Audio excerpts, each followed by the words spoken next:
શું તમને ખબર છે કે ગુજરાત સરકારે છેલ્લા 10 વર્ષમાં જાહેરાત અને બ્રાન્ડિંગ પાછળ કેટલો ખર્ચ કર્યો છે? નથી ખબર તો તમારે આ વિડીયો ખાસ જોવો જોઈએ, કારણ કે જાહેરાત પાછળના ખર્ચનો આંકડો સાંભળી તમારા પગ નીચેથી જમીન સરકી જશે. નમસ્કાર, હું છું ભૂમિક જાની, આપ જોઈ રહ્યા છો સત્યાર્થ મંથન.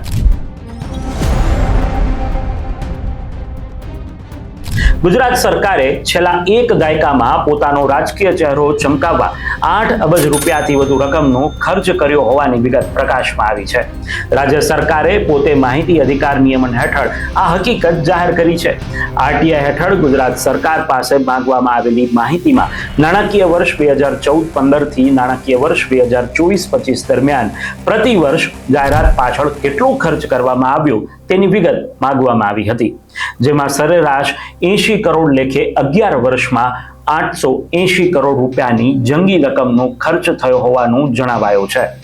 સરકારની વિજ્ઞાપન શાખા દ્વારા 409.44 કરોડ અને ફિલ્મ પ્રોડક્શન શાખા દ્વારા 470.24 કરોડનો ખર્ચ થયો છે, અને એ પણ માત્ર એક દાયકામાં.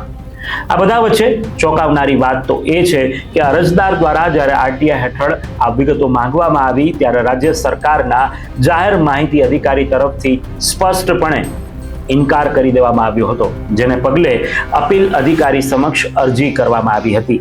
તેમણે પણ આ અરજી નકારી કાઢી હતી અને છેવટે અરજદાર દ્વારા ગુજરાત માહિતી આયોગના દરવાજા ખટખટાવવામાં આવ્યા હતા, અને ત્યારબાદ માહિતી આયોગે કરેલા હુકમના પગલે તમામ માહિતી જાહેર કરવાની ફરજ પડી હતી.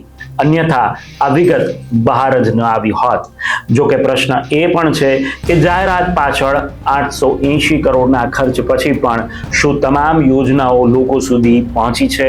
શું સરકારે જે જાહેરાત કરી છે તે વાસ્તવિક રૂપે તેનું અનુકરણ થાય છે? જો આ બધી જ વાતનો જવાબ ના હોય તો જાહેરાતનો ખર્ચ એળે ગયો તેવું કહેવું જરા પણ ખોટું નથી. રાજ્ય સરકાર દ્વારા અમલમાં મુકાતી પ્રત્યેક સરકારી યોજનાનો ભરપૂર પ્રચાર પ્રસાર કરવામાં આવે છે. સરકારી યોજનાઓ લોકો સુધી પહોંચાડવાના નામે જાહેર ખબર છપાવવામાં આવે છે. જનકલ્યાણના નામે પ્રિન્ટ અને ઇલેક્ટ્રોનિક મીડિયામાં એક પ્રકારે સરકારનું બ્રાન્ડિંગ કરવામાં આવી રહ્યું છે. સરકારની વાહવાહી કરવા પાછળ વર્ષે કરોડો રૂપિયા ખર્ચાઈ રહ્યા હોવાનું તાજેતરમાં થયેલી આરટીઆઈ હેઠળ જાહેર થયેલા આંકડાને ઉપરથી સ્પષ્ટ થઈ રહ્યું છે. કલ્યાણકારી યોજના કે વિશેષ દિવસની ઉજવણી પાછળ સરકારે પ્રજાના કરોડો રૂપિયાનો ધુમાડો કરી નાખ્યો છે. માત્ર પ્રચાર પ્રસાર પાછળ પાણીની જેમ થયેલા ખર્ચ બાદ અલગ અલગ કાર્યક્રમોની ઉત્સાહભેર ઉજવણી કરવા પાછળ થયેલા ખર્ચનો આંકડો હજી ઊંચો હોવાનું અનુમાન લગાડવામાં આવી રહ્યું છે. જાહેરાત પાછળના જંગી ખર્ચ વચ્ચે હાલ ગુજરાતના પ્રત્યેક નાગરિકના માથે 66,000 રૂપિયાનું જાહેર દેવું છે. નાણાકીય વર્ષ 2024-25માં ગુજરાતનું જાહેર દેવું વધીને ₹3,99,633 કરોડ થયું છે, જે વર્ષ 2023-24માં 3,77,962 કરોડ હતું.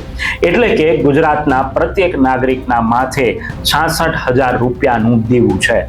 જાહેર દેવાની રકમ તબક્કાવાર વધી રહી હોવા છતાં પણ રાજ્ય સરકાર દ્વારા પ્રચાર પ્રસારમાં જંગી રકમનો ખર્ચ કરી જનતા પરનો બોજો વધારવામાં આવી રહ્યો છે.